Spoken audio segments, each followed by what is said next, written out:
Hello, lovely beans. How are you doing? How's your week going?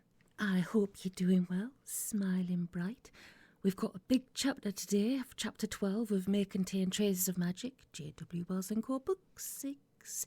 So I'm going to have to get straight into it, but if you could hit the like button and notifications bell if you want to hear more, if you'd like to share and subscribe, that's awesome, but you don't have to. I'm just glad that you're here, and big love to all of you who are getting involved, and big love to everybody that's coming back every chapter.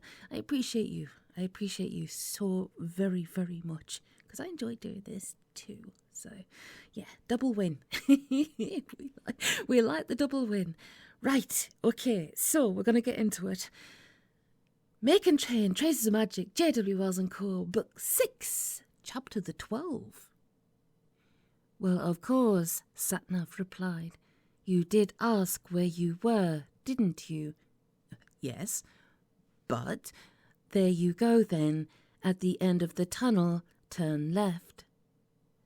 Chris tried closing his eyes and counting to 10, but only got as far as 3. What are you doing here, SatNav? He asked, in a sort of snarly whimper. This is Jill's mind. She doesn't even... No, it's not. She laughed, a silvery, tinkling laugh, like a mountain stream. For 2 pins he could have strangled her. This is home, where I live. And then she said, thank you. The 2 words he'd been least expecting. He blinked, as though she had just handed him a fish. Oh, he said.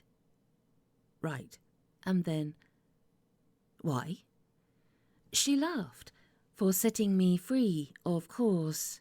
Well, of course. Silly him for not guessing. Did I just do that? Yes. There was something in her voice, the loosing of a ferocious tension. It had dissipated entirely when she went on.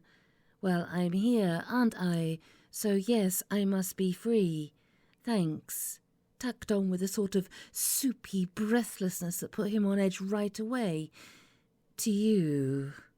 Oh, well, I'm pleased about that. Chris wanted to leave it there, but couldn't. Quite. Free from what? Slavery. Melodrama. Imprisonment. I was trapped in that box, and now I'm here, where I belong. I really should be very grateful. Someone who chooses her words carefully. Where exactly is this, then? He said. I thought I was in Jill's mind, but you're saying... As Chris spoke, the faint light grew stronger, and he could make out walls, and floor and ceiling, and cubicles, and wash basins. Now you know where you are, SatNav said. Though properly speaking, of course, you shouldn't be here at all. I'm not the only one, he thought. This is where I think it is, right? Yes. Now, if you had one of those watches that shows you the date as well as the time, you'd be able to see when you are, as well as where. But that's okay, SatNav added cheerfully, because I'm here to tell you. And then her voice shifted, just a little, her business voice, and she said, You have now arrived at your destination. Insight, a bit like a first Great Western train, gets there eventually. Honest John's, Chris said, as much as to himself as to her. I wasn't flushed down a toilet, was I? I was flushed up. Congratulations. And you worked that out all by yourself. I was supposed to end up here. Correct. Chris could hear something, a long way away, echoing like a voice in a tunnel. Can you hear that? Hear what? Someone, in a panic, yelling a name, his name, Jill's voice. Excuse me, he said, but does Jill know I'm here? Afraid not, SatNav said, and he didn't like her tone. She wanted to show you the inside of her head so you'd know she was telling the truth. But, little laugh, I guess you must have slipped her mind. That's all right, though. This is where you've been headed all along. Just as well you've got me to point you in the right direction. Here? If I were you, SatNav said pleasantly, I'd duck into one of those cubicles and lock the door. It would be really embarrassing if someone came in and saw you. Yes, but really, she said firmly, it was bad enough when you were 15. If they catch you now, they'd probably stick you in a jail cell and throw away the key. She had a point. At that, Chris hurled himself into the nearest cubicle and slammed the door. All right. SatNav's voice filtered through the partition.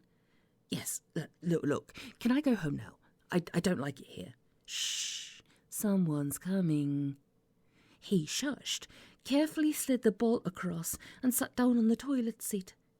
Someone, he noticed, had written KH4CP in biro just above the toilet roll holder. KH, he thought. Karen Hitchens. That hadn't been there the last time. He tried to remember the third girl's name. Ellie something. Jill would know. Well, of course she would. After all, Jill had murdered her in this very toilet. No, correction. Jill was just about to murder her in this very toilet. SatNav, he whispered, keep your voice down. SatNav, he repeated, a little louder. Is that why you've brought me here? To stop it from happening? Stop what? Voices. Voices that Chris recognised. Karen was talking. I've tried to get him to notice me, she was saying, but it's like I'm just not there. He cringed. You're overdoing it, he heard Jill reply. You're trying too hard. Just be yourself. Act natural. Otherwise, he'll just think you're strange. SatNav, he thought. Get me out of here, please. He heard her laughing inside his head. One good turn deserves another. I don't think so. Come on, please. It's going to happen any minute now. And I really don't want to be here. Not again. It's not as though you freed me on purpose. SatNav's voice went on in the precise centre of his head. I just happened to be in your pocket when she pushed you, and you just happened to ask for directions once you'd landed, which meant I could wake up and come out. Pure chance, you see. So I don't owe you any favours. Someone had just turned on a tap. Hand-washing noises. Karen was saying, I think he's got his eye on that new cow. What? Ellie? Confirmed. He'd been sure Jill would have known her name. Hello? I don't think so. He was looking at her in RE. He's got to look somewhere. Yeah, but I saw how he was looking at her. I hate her. She's horrible.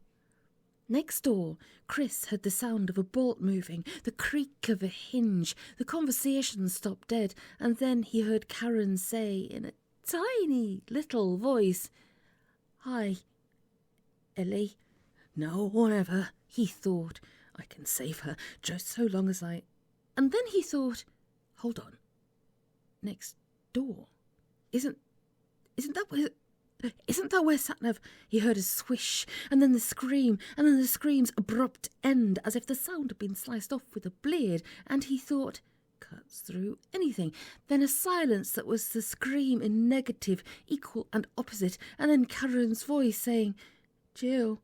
And Jill saying, I never liked her much either. SatNav, Chris thought, and burst through the cubicle door. There was Jill, standing over a body, a tape measure in her hand, and there was blood, real blood, in a pool on the floor. Too late. She'd already done it. She looked up at him and smiled. Fancy seeing you here, she said. Where was Karen? SatNav, he said. You killed her. She shrugged. You know what she was, she said. It's only like a game death. Reset to 0. Her parents will be upset, of course, but I can't help that. Human emotion. She licked her lips and then frowned. You shouldn't be here, she said. If they catch you, you'll be in so much trouble. Illicit time travel and spying on teenage girls in a lavatory. If I were you, I'd go back the way you came. I'll pull the chain after you. Chris wasn't looking at her. He was staring at the body and the blood. Never seen a girl hacked to death before. SatNav, he thought. I loved her, and you killed her. Something slapped his face, hard enough to make him stagger. It was the wing of a very small bird, and the second slap knocked him off his feet. He fell back into the cubicle, balanced for a moment on the edge of the toilet seat, and fell backwards into a long, smooth-sided shaft. Chris was standing in water up to his ankles. People were staring. Where the hell did you get to? Jill was saying. He didn't reply. He was looking down. He realised what was wrong with the ducks, why they were floating like that, sort of on their sides with their heads trailing in the water. They were dead. Chris? The ripples nudged a dead duck against his shin. What? Come out of there, Jill hissed, before someone calls the police. He frowned, staring down at the water. Jill, he said, what happened to the ducks? Get out of the water, you idiot. Well, yes, he thought, that'd be a sensible thing to do. The ducks, he repeated, as he squelched ashore. You've got to understand, she said, dragging him along by the arm. This isn't a bloody game. The sort of forces being used here aren't to be trifled with. Jill. She shook her head. Something happened while you were gone, she said. It was pretty nasty, actually. I had to earth it, so to speak, before it blew both of us away. Just as well those ducks were there, or God only knows what might have happened. She let go of his arm, but carried on walking fast, so he had to work hard to keep up with her. You didn't answer my question, she said. Where did you go? Chris didn't answer straight away. He'd noticed that he was holding something in his hand. An earring, in the shape of a hummingbird. He stopped dead in his tracks and looked at it. Chris? Jill had stopped too and was staring over his shoulder. What have you got there? Oh, nothing, he said, but too late. She'd seen it. Where did you get that, Chris? She asked. He turned his head and looked at her, and at that moment he didn't need Dave Ackery's sunglasses. It's Karen's, he said. She got them in. No, it's not, Jill said firmly. It's mine. She held out her hand, just like a teacher confiscating bubblegum, but he closed his fist around the earring so hard that its little pointy wings dug into his palm. Debenhams, he said. That's where she got them. She told me so herself. And then his fingers unclenched and opened, like the petals of a flower. And there wasn't anything he could do about it. Jill picked the earring up between her thumb and forefinger, then dropped it immediately, as though it was hot or something. That's one of a pair I had for my 15th birthday, she said. I was really fond of them. If you turn it over, there's a little tiny letter K next to the pin. It was in my hand, Chris said weakly. Haven't a clue how it got there. He felt his hand come back under his control and immediately shoved the earring into his shirt pocket. What happened, Chris? Jill said. I need to know. You must see that. It was as though he'd taken off a coat whose pockets were filled with lead bricks. Search me, he said. I fell down this pipe thing. I think it was a sewer, and I came out in the girls' toilets at school. I think it was the day when... Oh! She blinked twice. Well, I guess that's possible. That occasion's most definitely in there. But it wasn't where I wanted you to go. She frowned. Did you... I heard it. Yes, Chris said quietly. I was in a cubicle. so I didn't actually see, but I heard the scream, so... You didn't send me there? Certainly not. It isn't something I'd want to share with anybody. I was planning on showing you my birth. Actually, the moment when I became human. Ah, glad I missed that, actually. Jill muttered something about men under her breath, and they walked on for a while in silence. Chris was thinking. Ellie, the girl in the cubicle next to mine, the girl who got killed, and then the hummingbird earring. Serves me right for skiving off work, I guess. Have you made up your mind yet? She said. What about? Whether you believe me or not. Does it matter? Yes. Chris sighed. On balance, yes, I think I do. Good, Jill said firmly. Only, our friendship's important to me. Indeed, he thought, the way pigs are important to a sausage maker. But he took that back. The crazy part of it was, even though he was pretty sure she wasn't actually human, she was still Jill, a fundamental part of the furniture of his life, even though their shared past was rapidly falling to bits around him. Lunatic, he thought. Human, he thought.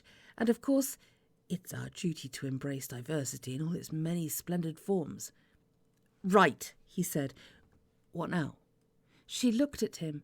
What now what? What do we do? Jill sighed. Well, she said, I get on with protecting humanity from malignant demons, and you get on with selling portable parking spaces to gullible people. I think that ought to cover it. Jill stopped and stared at her. You mean we don't do anything? We don't, yes. We, as in you and me as a team, heroine and sidekick. It's not like anything's changed, she went on. Yes, all right, they've been hassling you. Hassling. Stern look. You're still alive, aren't you? All right, she conceded, softening the glare to a luminous saw. They've been after you because they think, correctly as it turns out, that you know where I am. Fine. You've drawn this to my attention, and I'll deal with it. Note, she added, the pronoun. Not we'll deal with it. This is what I do. What I need from you is dumb cooperation, not input. I'll get rid of the demons for you, and that'll be that. We can all go back to normal. Normal, Chris thought. Normality, where my girlfriend and my best friend are demons who live by sucking pain and angst out of people's heads, and they're the nice ones. You can do that, can you? He said. Get rid of them, just like that. Jill nodded. We can. Now that we know what they want, we can design a containment and protection strategy, and you can live happily ever after, all right? Containment and protection strategy. He didn't like the sound of that. He suspected that it had been put together out of the same box of verbal Lego as New Government Initiative and Independent Inquiry. The sort of thing they say when they want you to shut up and go away. Was Jill really just them? If so, maybe he ought to start eating runny cheese and checking out yodeling classes for beginners. Such as, he insisted. Sigh. Such as, she said, trapping the demons who are after you and killing them. Will that do? Would you rather we declared war? Oh, Chris said. Why didn't you say that in the first place? Jill grinned. Force of habit, she replied. The K-word tends to make people nervous. Mind you, so do demons, so I take your point. Anyway, you don't have to worry about it any more. We'll take care of it, okay? Put like that. Fine, he said. I'll leave it to you then. Good. Simple as that. Apparently. So why was he so completely, overwhelmingly unconvinced? And what about you? He asked. Me? Oh, I'll just carry on carrying on. It's a bit like painting the fourth bridge, except it's with blood rather than non-drip gloss. And that's me told. But Chris persisted. So, how'll you go about it? Hunting them down, I mean. Jill put on a business face. We've got a number of different approaches. We can bait traps, all this stuff like probability wells and consequence mines, better mouse traps, phase variance triggers, gadgets basically. But they all work, and we'll keep a tag on you at all times, so the moment one of them tries to come through at you, we'll be down on them like a ton of bricks. That'll put them off in no time. Demons don't have a concept of acceptable losses. There aren't enough of us for that. All very reassuring. But if anything, Chris was even more on edge than before. That, SatNav thing of mine, he said, as casually as he could manage. Did you ever find out what happened to it? Jill pulled a different kind of fierce. Got clean away, as far as we can make out. Bloody annoying. It's made us look like complete idiots. Must have been a defective containment charm. They may have to recall all of that model. It'll be us that get yelled at, of course. It always is. I never did like the idea. There's no such thing as 100% secure containment. Trouble is, the company's hired these high-powered lawyers for the compliance committee hearings. They've got their own pet scientists. What can you do? Personally, I'd ban the bloody things, but nobody listens to us. They just leave us to clear up the mess. Chris took a deep breath to tell her with. A moment later, he let it go again. Stupid, he thought as he did so. How can you expect her to protect you if you don't tell her all the facts? Do you think, he said instead, that she had anything to do with it? Sorry, I was miles away. Anything to do with what? It doesn't matter, he replied. Do you think she'll come back after me? Jill shook her head. Highly unlikely, she said. If we can't find it, it almost certainly means it managed to get back where it came from. So hopefully that's the last we'll see of it. The Dryad authorities will give us a really hard time for letting one of their convicted criminals escape, but that's all. Dryad. Chris remembered, some kind of elf that lives in trees. But she wasn't. At least, she told him she wasn't. Free, she'd said. Thank you. So fine. What did it matter what she'd really been if she wasn't coming back anymore, except that Ellie, he said nervously. The girl I killed, you mean? Yes. Jill clicked her tongue.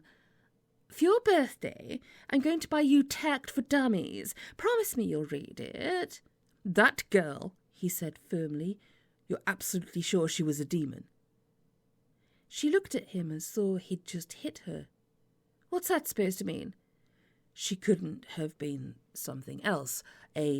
What you just said. Dryad, for instance. Slight hesitation. Then, or a fae. Jill frowned. No, of course not. And who's been telling you about the fae? Just something I read somewhere. Sigh. You know what? She said. You're like a hypochondriac with a medical dictionary. You read about all the really rare, once-in-a-lifetime stuff, and you start thinking it's everywhere. We aren't even sure the fae actually exist. The chances of ever running into one are, well, forget it, basically. Oh, as rare as that? She grinned. Let's put it this way. You come down one morning and something's ripped open your dustbin bags. Now, it could be a yeti or the Loch Ness Monster, but most likely it's just cats or urban foxes. The fae are... what's the word I'm looking for? Mostly theoretical. Like, there are stars nobody's ever seen with a telescope, but they figure out that they exist by doing all sorts of complicated maths. Tripping over one in a Morrison's car park isn't something you should lose sleep over. Chris nodded. But wasn't there one of them working for JWW a few years back? I think I heard something. Jill shook her head. Commercial folklore, she said. You know the kind of wild stories you get in the trade? Yes, but they're mostly true. Oh, right, he said. Only, assuming there are such things as the fae, where would they live? Shrug. We don't actually know, she said. Some researchers think they've got a dimension of their very own. Others reckon they share the same plane as the demons, though I really doubt that. After all, I come from there, and I certainly don't remember seeing any of them hanging about. But of course, it's not as simple as that. If you really want me to explain, we'll have to find a month when we're both free and hire a cottage somewhere quiet. Right, Chris said. Only, last one I promise. If I were to run into one, how'd I recognise it? Jill was looking at him very oddly, but he pretended that he didn't notice. Actually, she said, that's quite simple, at least according to the scientists, and don't ask me how they think they know. Well, why are you so interested in the Fae all of a sudden? Is there something you haven't told me? Because if there is, well, all you need is a mirror, Jill said. Oh, I see. Like vampires, you mean? They don't show up. Jill grinned at him. Oh, quite the reverse, she said. They show up all right, but like I say, it's entirely hypothetical, so I don't see any point in discussing it, unless it's something that you're keeping from me, and you say there isn't. And, she said, looking straight at him, I believe you. So that's that. The conversation pretty much died after that. Jill went back to her office. Don't worry, she said, as they parted in the car park. Really, we'll take care of it. Fine. So promise me you won't do anything stupid? Grin. You wouldn't want me to make promises I can't keep. All right. Promise me you won't do anything stupid about this. And he went back to the flat, where he found an envelope on the kitchen table. It had Chris written on it in Karen's distinctive spider with rickets handwriting. Of course, she left notes for him all the time, but she didn't waste envelopes. Dear Chris, we're finished. I've known for a long time. We don't talk to each other anymore. We hardly even see each other. And obviously you know it's not just because I've been busy at work. Actually, it's been pretty quiet recently. I just sit in the office after everyone's left because I can't face going home. That's a stupid way to carry on, so I'm leaving. We'll have to sort out the stuff at some point, but I can't face doing it now. I'm not all that bothered about anything, to be honest. It's mostly junk anyhow. I'm very sorry it's ended like this. I have loved you. Really loved you. A lot. Ever since we were in year 12. I even loved you when you got that terrible acne and your face looked like the Bible and Shakespeare in Braille. I still love you, but not enough to carry on like this. And I know you stopped caring a long time ago. Take care. Karen. Oh, Chris thought. He put the letter back in the envelope and put it away in the drawer where the bills and stuff went to hibernate. Then he spent 10 minutes looking for the bottle of ouzo they'd brought back from Corfu, until he remembered that Karen had chucked it out 6 months ago, so he made himself a cup of tea instead. Well, he thought, after all, she was a demon, for crying out loud. Lucky escape you had there. Blood runs cold when I think of it. But that wasn't true, and he didn't feel particularly lucky. In fact, he didn't feel anything very much. Just a sense of emotional anaesthesia, as though pain was going on somewhere, but he couldn't actually feel it. Mostly, he just felt empty. If there'd been a deposit on him, he'd have taken himself back to the shop. She can't just have upped and left, Chris thought. There should have been rows and scenes and tears and slammed doors and long grim silences. Any or all of which would have been better than this solid, uncompromising absence and this lack of her that filled the whole flat. Funny that. Most of the time lately, she hadn't been there, and he'd hardly noticed. Now that it was official, though, in writing, like a contract or a bill of sale, her absence was omnipresent, and wherever he looked, there she wasn't. He let his tea go cold, then poured it down the sink, washed and dried the cup and put it away. Karen hated him leaving dirty cups and plates lying about the place. He wasn't too keen on mess either, but at some point it became a political issue between them. No point now, though. He wiped down all the work surfaces and sorted the cutlery drawer. It was something to do. Well, he thought, Jill's taken care of the demons. Karen's left me. I guess the rest of my life's my own. I can do whatever I want. I can chuck in my job. I can go to Switzerland. I'm free, just like someone else I could mention. He looked around the kitchen. Familiar, mundane, all the things he'd been so vaguely dissatisfied with for so long, but something had changed. It was home, and not home, the same place but in a different dimension, with one of the governing constants removed. Of course, he thought, it'll have to be sold. I can't afford to buy out her share and pay the mortgage all by myself. Silly, really. That loss of people usually entails loss of places as well. You'd have thought we'd have got ourselves better organised as a species by now. Chris went back into the living room, sat down and tried to think about something else.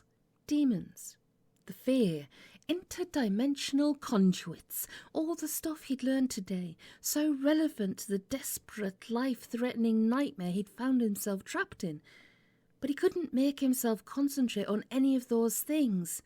It all seemed remote, improbable, silly. So she was a demon. So what? And all that business about the one who was to come and civil war among demon kind. It was all a bit like politics in Chile. His business insofar as no man is an island, but something about which he knew little and cared less. He'd have welcomed a demon attack, because it had taken his mind off things. But nothing happened. Around 1:30 in the morning, he fell asleep in his chair. No dreams. Nothing. Chris called the office before setting out the next morning. "Oh," Julie said, "I thought you were supposed to be at death's door." "I was," he replied. "I got better. The doctor said it was the most amazing thing he'd seen in 40 years in the profession. He's going to write it up for the British Medical Journal." Julie sighed.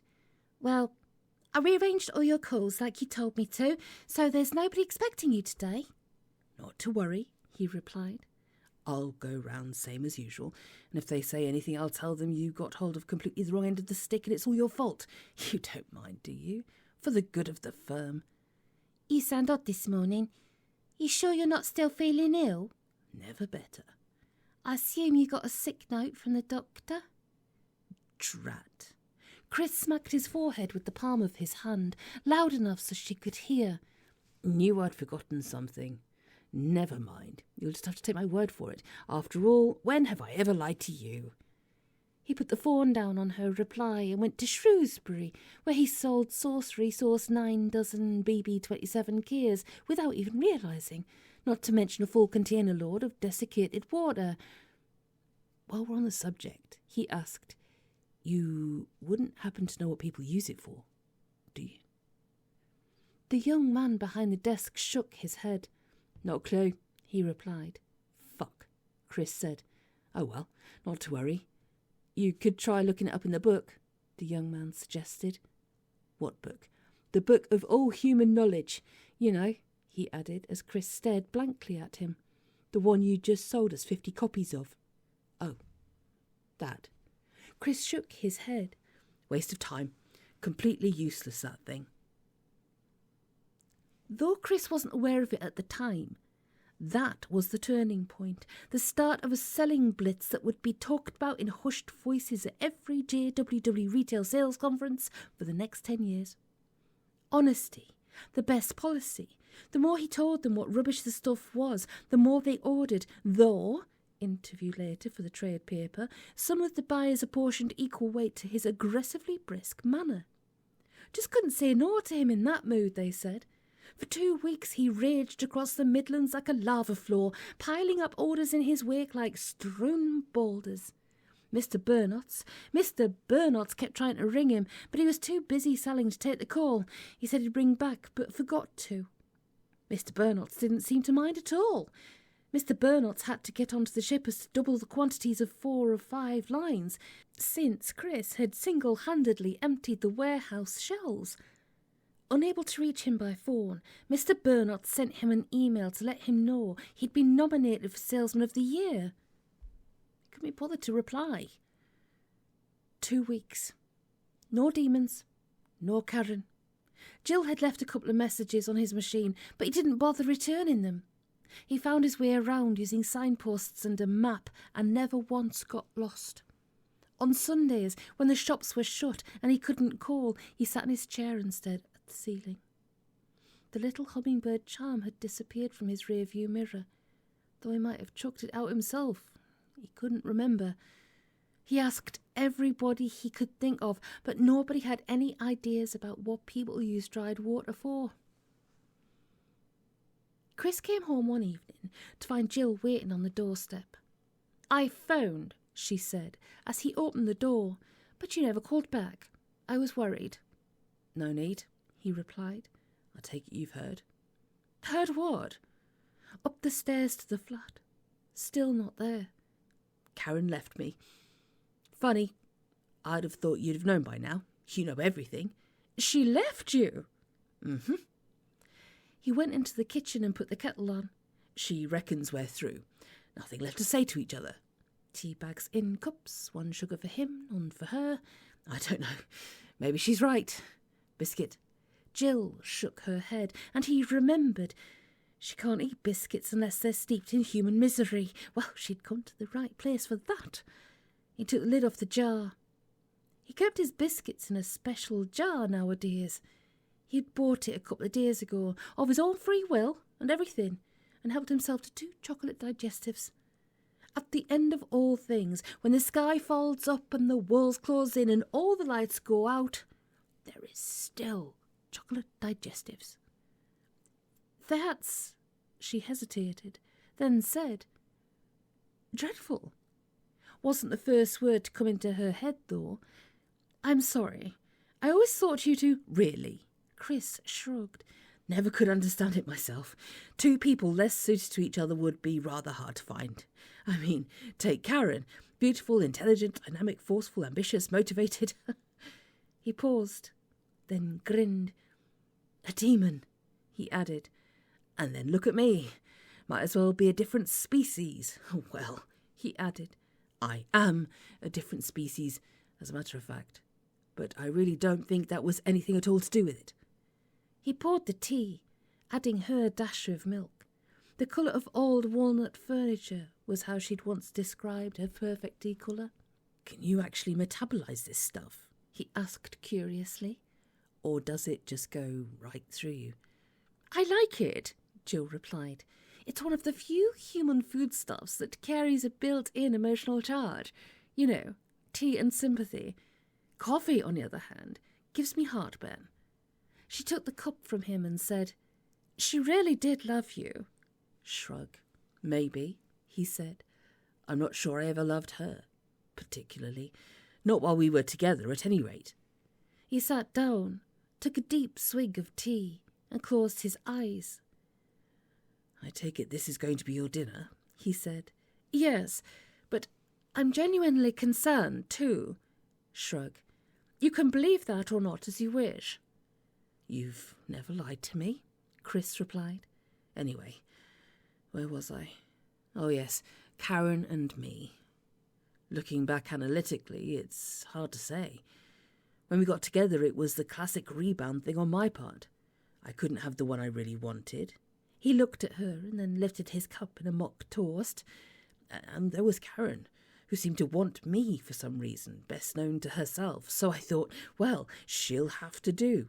If we go off together, then at least that'll be sorted, and I won't have to bother with it any more. Oh, I'm not saying I was that cold-blooded about it, not consciously. I just couldn't face that whole wretched being in love thing ever again. I guess," he added, "it was a case of better the devil you know." Jill gave him a cold look. "And then?" "Well, we got on with it, the way you do," Chris said wearily. "And being in love's a subjective thing in any case. I mean, you can't go into a chemist's and get a love testing kit. If the little piece of litmus paper turns blue, it's the real deal. And if it's red, you're just kidding yourself. Actually," he added, "Zauberwerk do something of the sort now. Attractively packaged and retailing at $19.99 only. But they're not having much luck with it.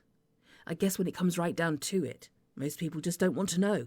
Much easier just to blunder along in the dark, especially once you've got the mortgage payments to consider or, God help us, kids.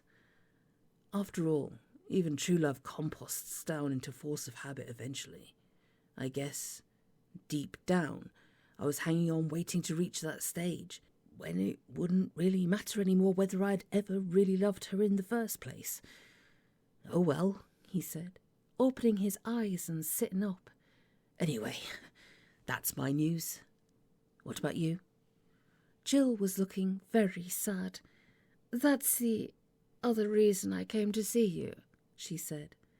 I'm going away. Chris nodded slowly. Work? Sabbatical? She shook her head. Permanently, she said. I'm going home.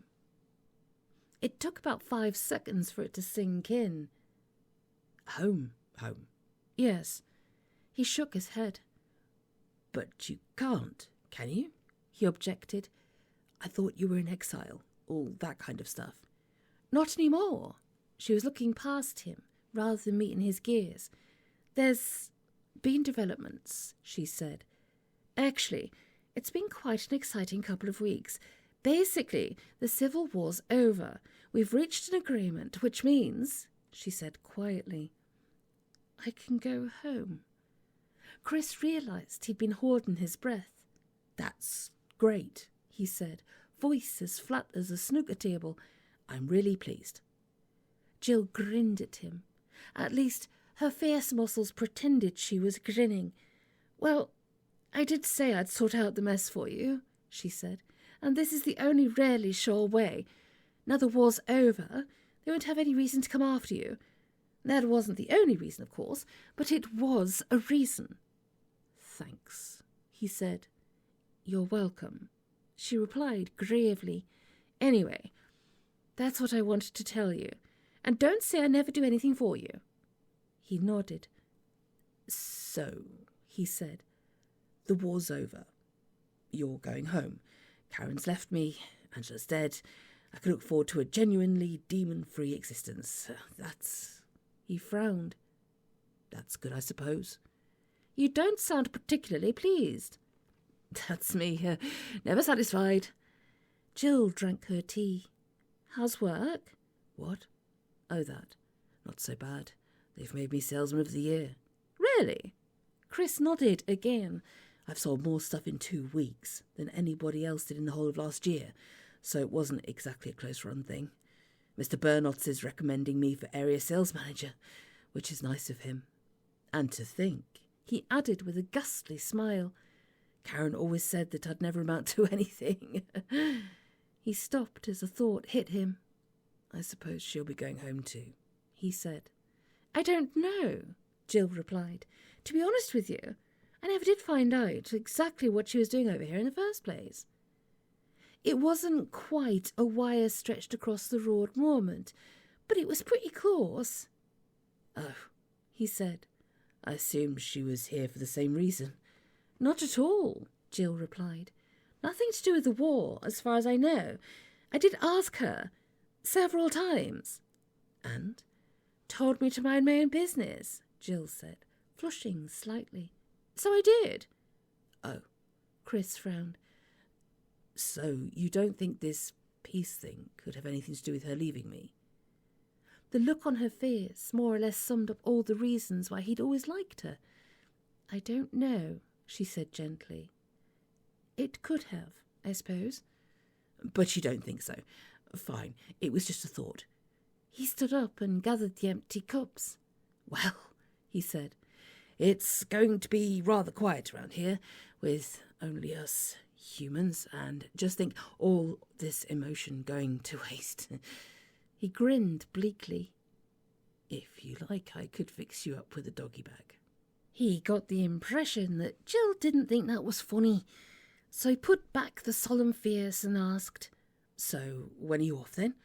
As soon as possible, she replied, which means as soon as they decide who gets my job at work. My God, you're conscientious. How are you going? Haven't decided yet, she said. An overdose, probably. If possible, I'd like to make it look like an accident, to save them any awkward questions at the department.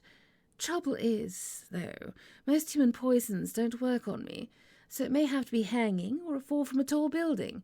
Why? Do you want to come and see me off? When will you know?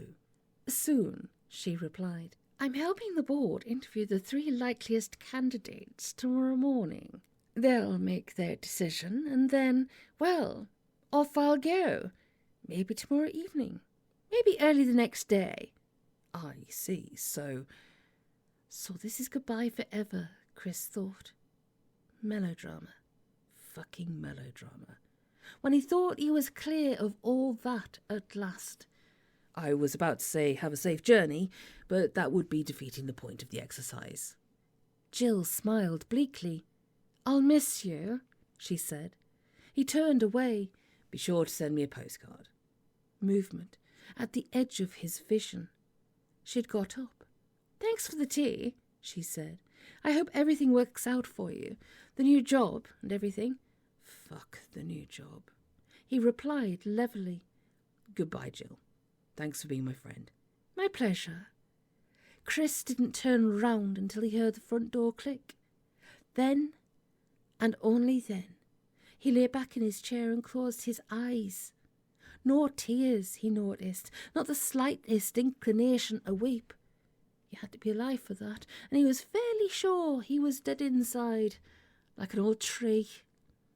Anyway, it was over. No more demons. Hooray! He was closing in. He had her just where he wanted her. Here you go, he said briskly. The new BB-27Ks. I think they'd do really well for you. Ever since we brought them out, it's been phenomenal. Was she going to resist? He rather hoped she would. It was more fun when they struggled. Sure enough. I don't know, she said nervously. We already stock the Zauberwerk Easy Park, and I can't see how your version's sufficiently different. Oh, come on, he said, grinning wolfishly. You can't seriously compare that kid's toy to our product. It's simply not in the same league. I mean, just look at the features. Built-in environmental controls, temporal stasis field. You can leave a cup of tea on your dash when you park, come back an hour later, and it is still hot. Automatic wash and wax as standard. And what do you get with the Easy Park? A chance to enter their free grand prize draw and win a CD player. He edged a little closer, crowding her. Limit their personal space and they can't slip away. Your business needs the BB-27K, he said, his voice soft and slightly hoarse. It's going to be the next big thing, and if your regulars can't get it here, they're going to go somewhere else, and once they've gone, what makes you think they'll ever come back? Hardly original. His success rate implied that it was something about the way he said it, a certain quality, compelling, driven, almost menacing, demonic, you could say. I'll take 4 dozen, she squeaked. Sorry, he snapped, moving abruptly away from her. Minimum order, 6 dozen. Shipping costs, batching considerations, you know how it is. All right then, 6. And I can't promise. I'll do my best for you, you know that. But I can't lay my hand on my heart and promise I'll be able to restock you before my next visit if you run out. And something tells me you will run out, because this product isn't going to just be big. It's going to explode. So, he said, turning on the sunny smile, better make that 8 dozen while you've got the chance. She was staring at him, rabbit in the headlight eyes. All right, she said, 8. He considered her, poor, weak creature that she was. He could run her up to 10, he was sure of it, but he decided against it. Sell her 8 dozen this month, and I'd be able to hit her for another 8 in 4 weeks' time. Old salesman's proverb, the good shepherd shears his sheep, he doesn't skin them. 8 dozen it is, he said, producing the order form as if from thin air and holding it out to her, along with a pen. You'll thank me for it, I promise you. The crazy thing was, they did. The stuff he unloaded on them actually sold. Maybe it was just a coincidence, or maybe the same fierce spirit that burned in his eyes when he sold these days jumped from his eyes to theirs and possessed them as well. Like it mattered, so long as the stuff got shifted. She sighed quickly and gave him back his pen. Excellent, he said. Now then, let's talk desiccated water. Her expression hardened. Thanks, she said, but we're all right for that. In fact, she added, We've hardly sold a packet all month. The wise predator knows when to back off, knows that once the quarry finds the desperate courage to turn at bay, the risk outweighs the possible gains. He shrugged, smiled, so reasonable, so understanding. Fair enough, he said. Last thing I want to do is lumber you with stuff you can't get rid of. All right, how are you for the Book of All Human Knowledge? Brand new edition with the very latest updates. For some reason, you couldn't give the dried water away lately. Everywhere Chris went, it was the same. No demand. People were not interested. Not even 3 for 2s and buy one get one frees had done any good. JWW was seriously considering rebranding the stuff, maybe even dropping it altogether. And still, he didn't know what they did with it. And neither, to his great surprise, did Mr. Burnotts. What's it for? Mr. Burnotts had repeated. How do you mean exactly? It's for selling. No. Chris had snapped impatiently. The punters, the people who buy it, what do they actually do with it once they get it home? The silence that had followed had been long and sticky. I have absolutely no idea, Mr. Burnotts had said eventually, as much to himself as to Chris. The question's never arisen. But you import the stuff, market it, distribute it. You must have made a decision. Yes, we'll do this. So you must know. Well, Mr. Burnotts had sounded confused, uncertain, probably for the first time in his life. Actually, it was already a cornerstone line when I joined the firm. It's just always been there, if you know what I mean. Not to worry. There were plenty of other lines, such as the all-new JWW retail storm in a teacup. Just add boiling water and pour, and you get 6 weeks constant rain. A must for farmers, horsepipe band sufferers, and any cricket team faced with the prospect of playing Australia. Or the JWW retail gardener's friend, a tiny, semi-sentient replica of John Prescott that patrols your lettuces by night, eating slugs. Not to mention the latest jewel in the crown. All new, he said.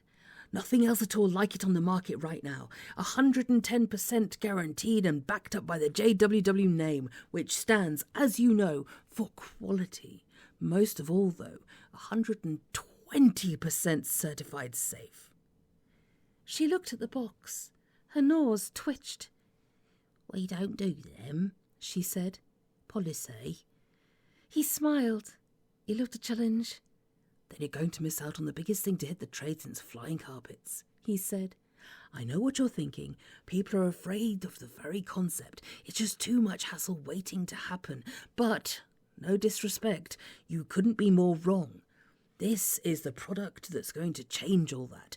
This is a product that will put the entity-powered satellite navigation back on the shelves and on the punters' windscreens for good.